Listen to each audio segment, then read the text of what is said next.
Yasin Fadilat ini, maka mudah-mudahan kalaulah ada di antara kita, keluarga kita, jamaah kita yang diberikan ujian oleh Allah Subhanahu wa taala, sakit atau musibah yang lainnya, maka mudah-mudahan disembuhkan oleh Allah Subhanahu wa taala. Amin. Mudah-mudahan pula berkah kita membaca Yasin Fadilat ini, maka mudah-mudahan hajat kita kepada Allah Subhanahu wa taala dikabulkan. Wabil khusus hajat itu adalah hajat akhirat kita. Karena Bapak Ibu yakinlah bahwa sesungguhnya hidup di dunia ini sungguh singkat sekali Bapak Ibu. Kalaulah kita mau menganalisa hidup kita ini, mulai dengan menganalisa dan membandingkan dengan umat-umat terdahulu, maka umat Nabi Muhammad ini pendek-pendek sekali umurnya. Umat Nabi Adam ada yang sampai 1000 tahun, umat Nabi Nuh 900, umat yang lain ada yang 600, ada yang 300 tahun. Umat Nabi Muhammad ini 63 tahun saja. Jadi pendek-pendek sekali umurnya. Tapi walaupun pendek umur umat Rasulullah ini, umat Rasulullah Sallallahu Alaihi Wasallam ini diberikan kemuliaan oleh Allah Subhanahu Wa Taala. Maka itu kalau di awal-awal dulu ketika kita ngaji, saya menyebutkan ada salah satu kitab, yaitu kitab Taharatul Qulub, ditulis oleh Syekh Abdul Aziz Ad-Darimi. Beliau menyebutkan pembicaraan antara Nabi Musa dengan Allah. Dan Allah turunkan lauh, Allah turunkan lembaran ajan kepada Nabi Musa, pernyataannya ada, jawaban tak ada. Nah, maka itu dibaca oleh Nabi Musa, lalu karena pernyataannya ada, jawaban tidak ada, bertanyalah dia kepada Allah. Tapi pertanyaannya banyak sekali Bapak Ibu. Jadi malam hari ini tidak saya sebutkan pertanyaannya, tapi yang jelas setiap kali Nabi Musa itu bertanya kepada Allah, jawabannya cuma satu saja. Apa dia? Jawabannya adalah umat Rasulullah Sallallahu Alaihi Wasallam, umat Nabi Muhammad, umat Nabi Muhammad, umat Nabi Muhammad. Saking bosannya Nabi Musa itu, dalam Al-Quran itu disebutkan, itu diletakkannya, dilemparnya lauhnya itu ke tanah, lalu dikatakannya kepada Allah, ya Allah, kalau begitu ya Allah jadikan aku umat Rasulullah. Maka turunlah satu ayat Al-Quran dalam Al-Quran tersebut yang menyebutkan, mengajarkan kepada Nabi Musa untuk bersyukur kepada Allah karena sudah diberikan risalah, sebagaimana Nabi Muhammad juga diberikan risalah oleh Allah Subhanahu wa taala. Maka itu kita wajib bersyukur kepada Allah. Kenapa? Karena kita dijadikan oleh Allah sebagai umat Nabi Muhammad. Umat Nabi Muhammad ini begitu banyak sekali fadilatnya, keberuntungannya, keistimewaan itu banyak sekali. Salah satunya umat Nabi Muhammad ini, makan dia, belum lagi makanan itu masuk ke dalam mulut, masuk ke dalam perut, itu sudah Allah hapuskan dosanya. Tapi makannya yang kita sering sebutkan pada majlis kita tersebut, 3 caranya. Yang pertama, berterima kasih kepada Allah, yaitu dengan mengucapkan basmalah.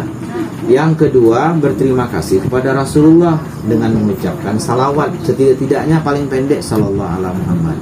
Lalu yang ketiga, berterima kasih kepada orang yang menjadi sebab kita bisa makan, minum, dan lain sebagainya. Maka itu kalau ibu-ibu nanti makan nih yang sudah disediakan oleh Pak Haris nih, waktu makan bismillah, Allahumma sholli ala sayyidina Muhammad. Ya Allah, terima kasih kepada petani, terima kasih kepada orang yang masak.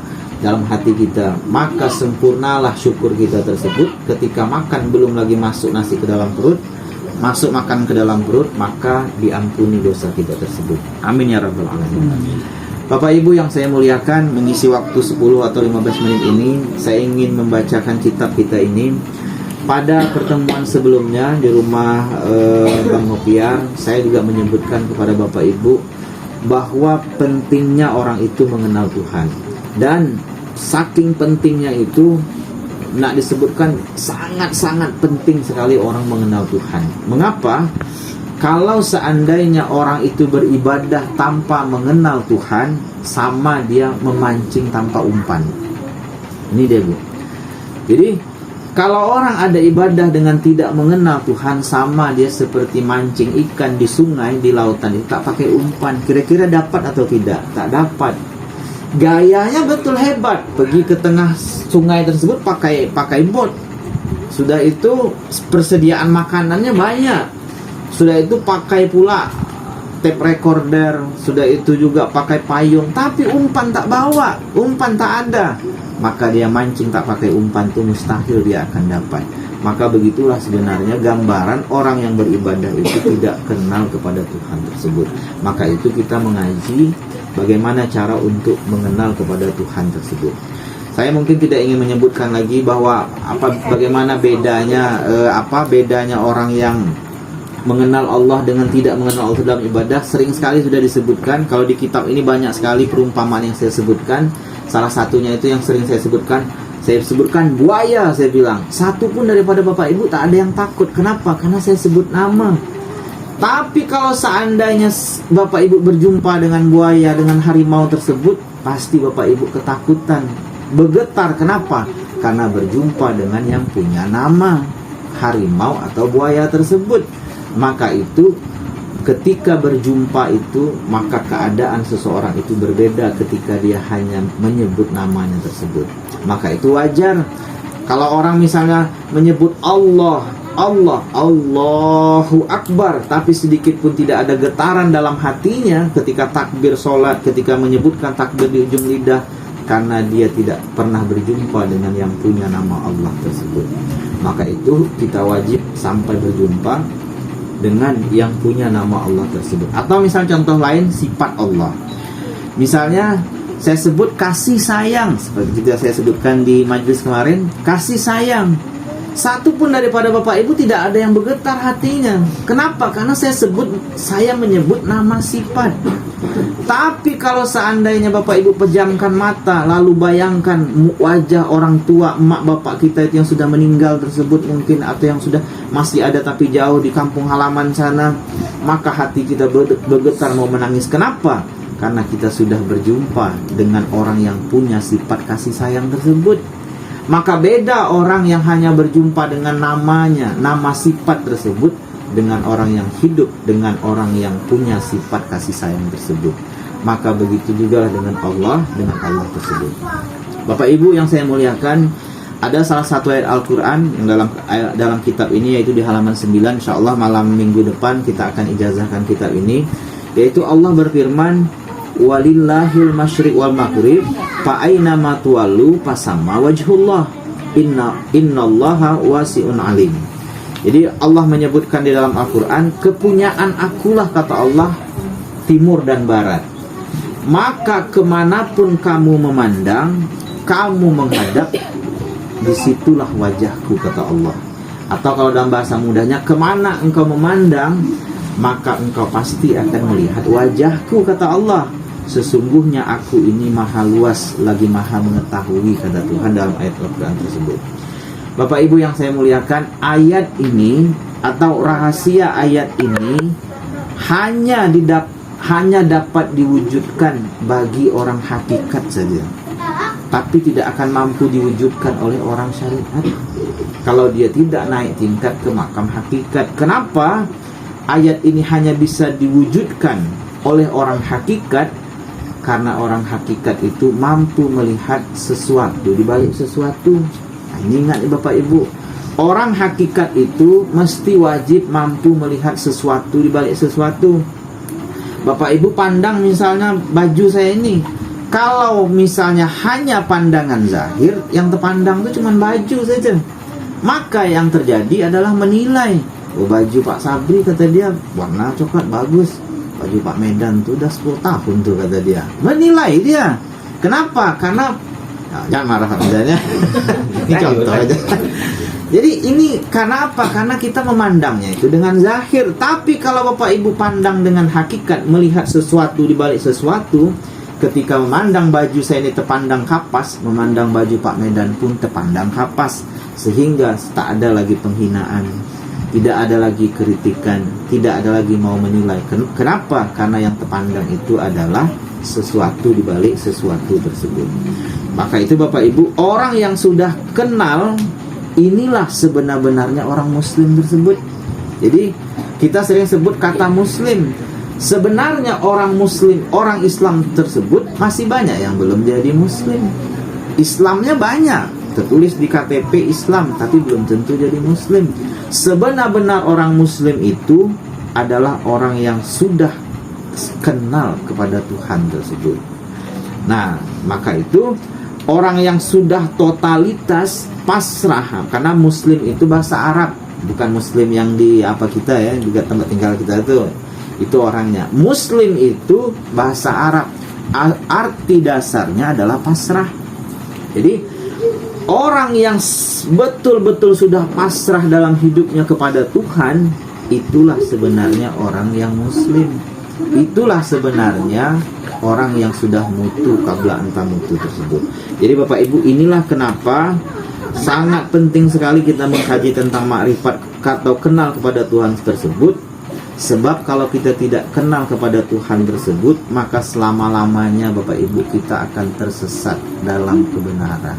Ini Bapak Ibu, hati-hati betul kita, karena banyak orang yang tersesat dalam kebenaran, sudah merasa betul sekali. Kenapa? Karena Al-Quran juga yang dia buka, hadis juga yang dia baca, tapi karena tidak menemukan sesuatu di balik sesuatu daripada Al-Quran dan Sunnah tersebut, maka yang terjadi apa? Tersesat dalam kebenaran. Orang lain salah, orang lain bid'ah, orang lain kafir, tidak sama dengan dia, maka orang lain itu apa, tidak masuk neraka lah kata dia. Macam-macam sudah di akhir zaman nih, dia zaman sekarang ini merasa dia paling benar. Maka hati-hati kita tersesat dalam kebenaran. Maka jalan supaya kita jangan sampai tersesat itu, yaitu dengan mengenal kepada Allah tersebut. Nah, ada satu ayat Al-Quran, yaitu surah Ali Imran.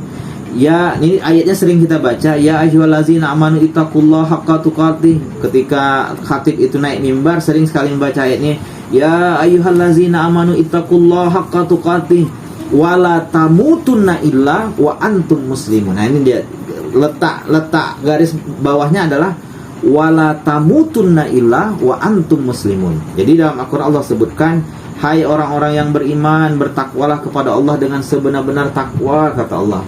Orang yang sebenar-benar takwa itu seperti apa? Orang yang sebenar-benar takwa itu yaitu orang yang sudah mutu qabla anta mutu. Kenapa orang yang mutu qabla anta mutu orang yang sebenar-benar takwa? Karena ketika dia sudah mati dalam hidup, maka yang hidup itu adalah ruh, dan ruh itulah yang akan membuat dia itu tersambung kepada Allah. Maka itu dalam Al-Quran disebutkan, alastu birabbikum qalu bala syahidna. Ketika Allah bertanya kepada seluruh ruh tersebut, apakah aku ini Tuhanmu, kata-kata Allah, maka seluruh ruh itu menjawab dan bersaksi bahwa engkau Tuhan kami ya Allah. Berarti ruh itulah yang berjumpa dengan Allah, bukan jasad. Maka itu ketika orang sudah mampu mutu qabla anta mutu atau membinasakan sifat jasadnya tersebut, maka pastilah orang tersebut sampai kepada Allah tersebut. Lalu kemudian wala tamutunna illa wa antum muslimun. Nah, ini letak dasarnya Bapak Ibu, yaitu janganlah kamu, kata Allah, sekali-kali mati, wala tamutunna illa wa antum muslimun. Wala, janganlah kamu tamutu mati illa, kecuali wa antum muslimun, terkecuali dalam keadaan muslimun. Kita selama ini kalau baca terjemah Al-Quran, janganlah engkau mati sesekali terkecuali dalam keadaan beragama Islam. Padahal terjemahan dasarnya, janganlah kamu mati sesekali kamu mati, melainkan terkecuali setelah muslimun, yaitu setelah pasrah kepada Allah secara totalitas. Jadi Bapak Ibu, jangan sampai nanti kita menemui kematian jasadi, karena kematian itu ada dua. Ada kematian jasadi, ada kematian irodi. Kematian jasadi itu seluruh ruh kita itu lepas daripada jasad, maka matilah kita. Jangan sampai kita menemui kematian jasadi tersebut sebelum kita menemui kematian irodi tersebut, yaitu kematian keakuan diri kita tersebut. Sebab Bapak Ibu, ini bukan perkataan saya saja, semua ulama sufi mengatakan begitu. Dari zaman sahabat Nabi sampai sekarang juga mengatakan begitu. Janganlah engkau mati sebelum engkau berpasrah kepada Allah itu secara totalitas. Maka itu pasrah secara totalitas itulah sebenarnya mutu qabla anta mutu tersebut. Ketika sifat kemanusiaannya itu hilang, maka yang hidup itu adalah sifat ruhnya tersebut. Maka itu kata muslimun tersebut sebenarnya adalah berpasrah kepada Allah tersebut. Dan Bapak Ibu, maka itu Bapak Ibu, yang ini mesti harus kita hati-hati betul, yaitu dalam hidup ini jangan sampai sedikit pun jasad kita ini hidup meskipun 0,1. Kita sudah bahas dulu di Abang Nopiar, syirik itu menempati 3 tempat. Syirik jali, syirik yang besar, nyembah pohon, ngasih makan jin di laut, ngasih makan jin di pohon besar, itu syirik jali, syirik nyata. Dan itu kalau dilakukan sudah pasti dinyatakan dalam Al-Quran, dosanya tidak diampuni, pasti Allah masukkan ke dalam neraka.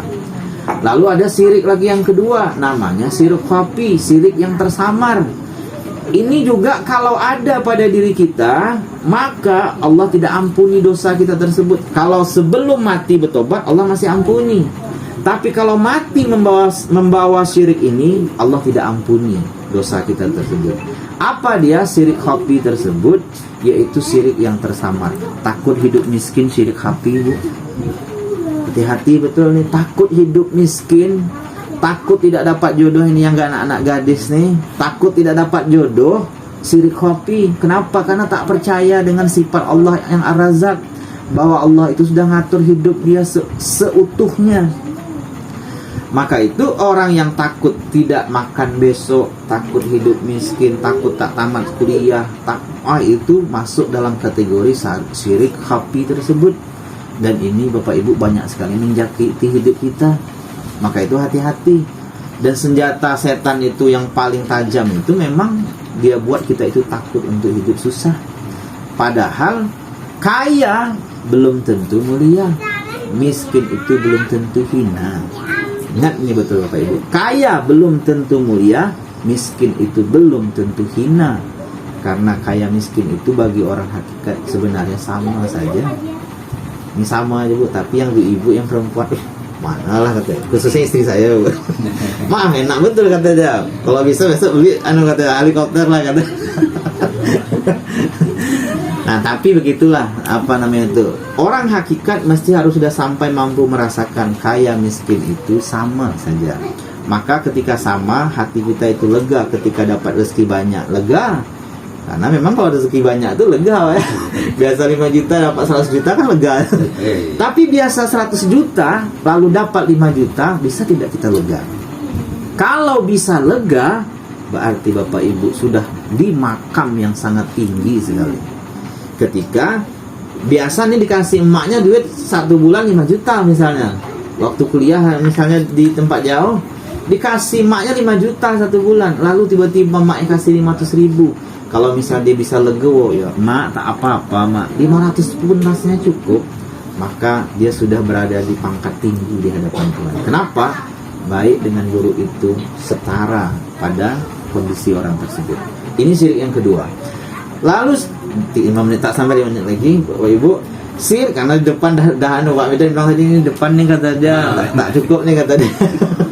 Syirik yang ketiga, inilah yang paling bahaya sekali Bapak Ibu. Dan syirik yang ketiga ini syirik yang banyak menjangkiti bukan orang yang ingkar, tapi orang yang alim, orang yang banyak ilmu. Maka itu orang yang alim, orang yang banyak ilmu mesti harus hati-hati, karena ada syirik yang bisa masuk pada dirinya. Apa dia? Syirik khafidul khafi. Yaitu apa? Merasa memiliki, merasa punya, merasa ada diri dia di situ. Akulah yang sholat, akulah yang punya ilmu, akulah doktor, akulah profesor, akulah PNS misalnya, akulah pengusaha. Oh, kalau itu ada pada diri kita, mengakui bahwa kita ini ada punya sesuatu, mengakui bahwa kita ini punya kuasa, punya ilmu macam-macam lah, maka kita masih terjerat dalam syirik yang ketiga, yaitu syirik khafidul khafi. Kalau yang 3 ini ada pada diri kita, mati membawa yang 3 ini, maka sudah ada alamatnya dalam Al-Quran dan hadis Rasulullah, dipastikan kita itu tidak diridhoi oleh Allah, dan dipastikan kita itu pasti akan masuk dalam neraka.